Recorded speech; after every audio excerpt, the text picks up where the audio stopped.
Amnesty International have released a report in which they've used the word apartheid to describe Israel. It caused a lot of controversy, mostly from people who support Israel, obviously.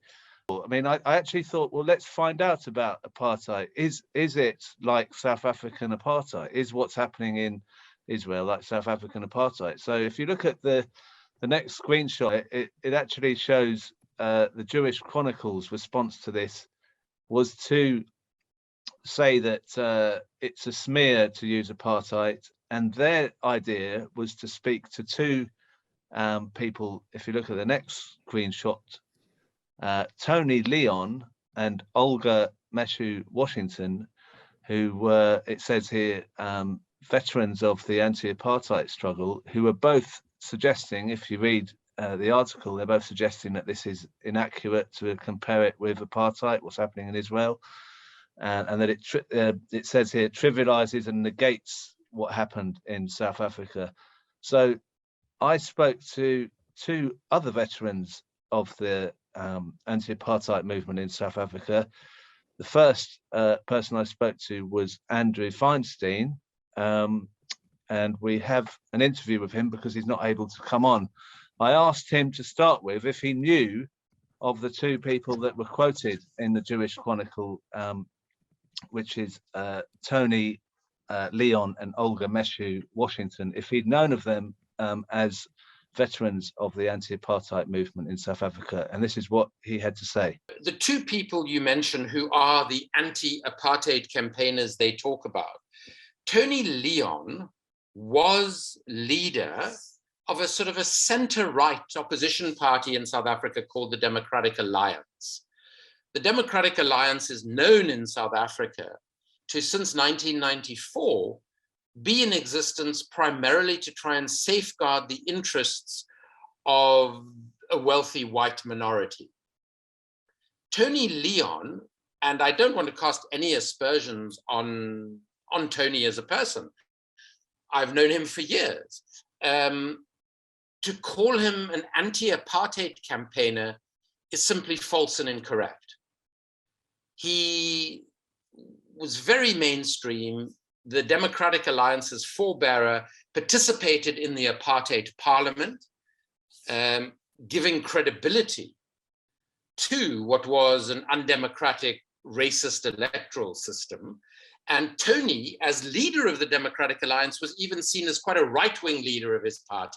So to describe him as an anti-apartheid campaigner is completely farcical and would be a little bit like describing Boris Johnson as an anti-racist campaigner. It's just inappropriate and incorrect. It's factually incorrect.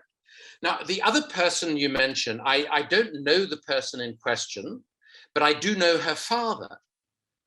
And her father is a gentleman by the name of Reverend Kenneth Meshoe, who is the only MP from his own little party. I'm not sure if he's the only member of the party as well or not, but he has a tiny little party called the African Christian Democratic Party that always wins one seat in parliament.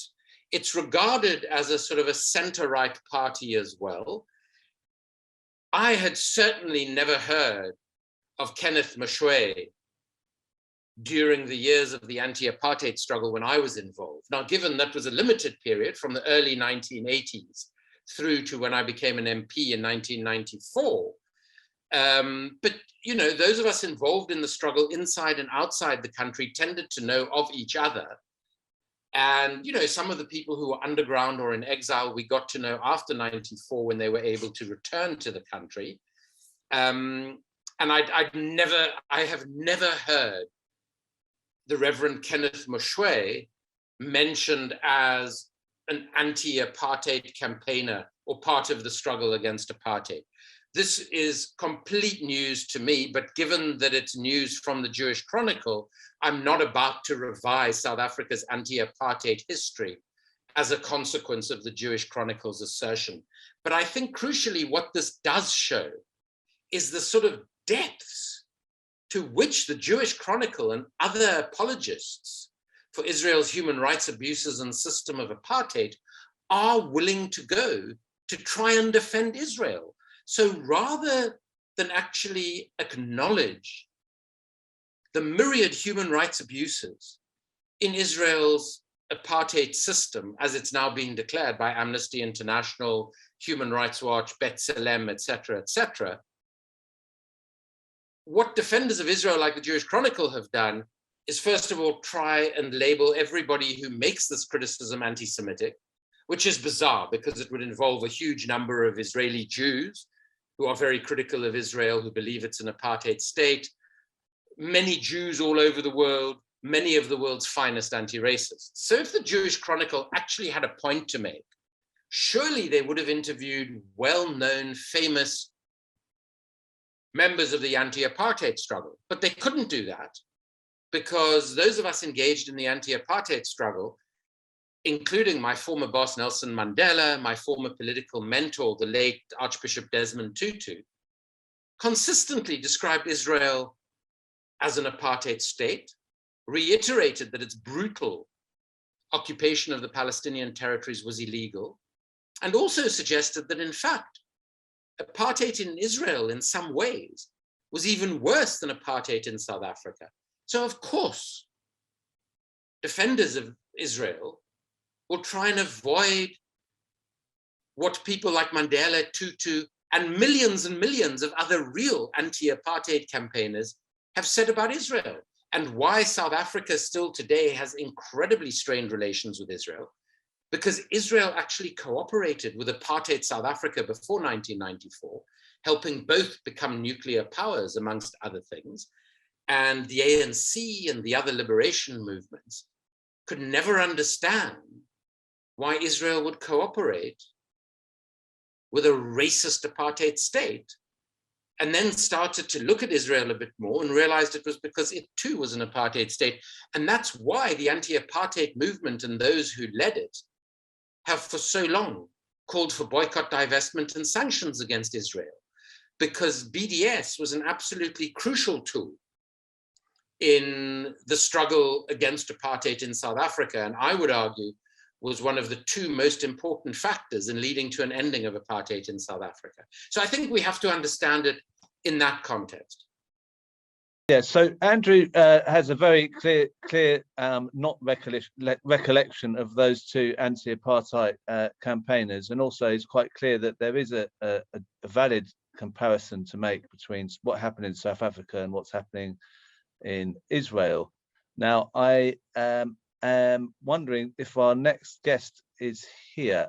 Oh, yeah, great. Reederwan Crayenstein, are you there? Yes, my brother. You can hear me.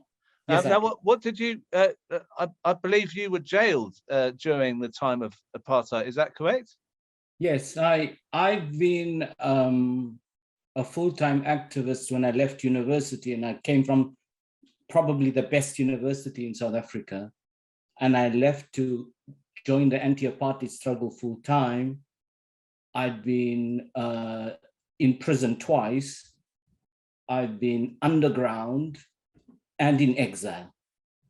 The two people that my brother Andrew had mentioned, who are the anti-apartheid authorities of this disreputable newspaper, I can almost certainly say they had nothing to do with anti-apartheid. Completely.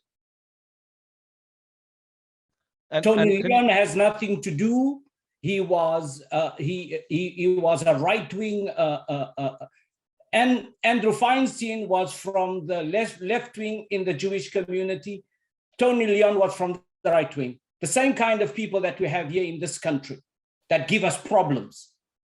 And this Meshoe lady, she was either too young or she was out of the country when her father left in 1980, came back in 1988, or she was too religious to even be involved with communists. So basically, these people had nothing to do with the anti-apartheid struggle. And what do you think about the comparison that's made about apartheid in Israel? I mean, do you think it is the same structure as was happening in South Africa when you were jailed? it is important that we not be, that we have criteria by which we make our assessments. And our criteria must be grounded in instruments that are internationally recognized. And the Apartheid Convention of 1973 and the Rome Statute of 1998 provide us with the instruments of that. And if we take those things and just reduce it to three things, do you have different ethnic groups? And do you have the actions taken that are intended to cause harm or do cause harm? And thirdly, was the purpose to secure domination by one ethnic group over another? Take these three, and then you look at it and say, it's not hard to see. Inside Israel, inside the occupied territories, and inside the refugee camps of the Palestinians. And you see it meets all the criteria for apartheid. The only thing about it, anyone who has been in the anti-apartheid struggle will tell you, in Israel, in the occupied territories, and the conditions in the refugee camps is worse. It is unimaginably worse. It's not a slur, it's an objective condition. It took 4 years for Amnesty International to muster the courage to write a report. Palestinians have been calling for this for over a decade. B'Tselem did the same much earlier. Human Rights Watch did the same. And none of these can be said to be anti-Semitic organizations. But what they are saying now, the Palestinians had been saying for a very long time. But as Gayatri Spivak would write, the subaltern cannot speak. The Palestinian is the subaltern in this situation. The Palestinian cannot speak and is not heard. And those who come in support of the Palestinians, as many people on this collective know, once you take this position, it's a bad career move, as our academic at Sheffield University had found, and as our brother at Bath University finds, and people like Ilan and others find. So now it is worse. It meets the criteria.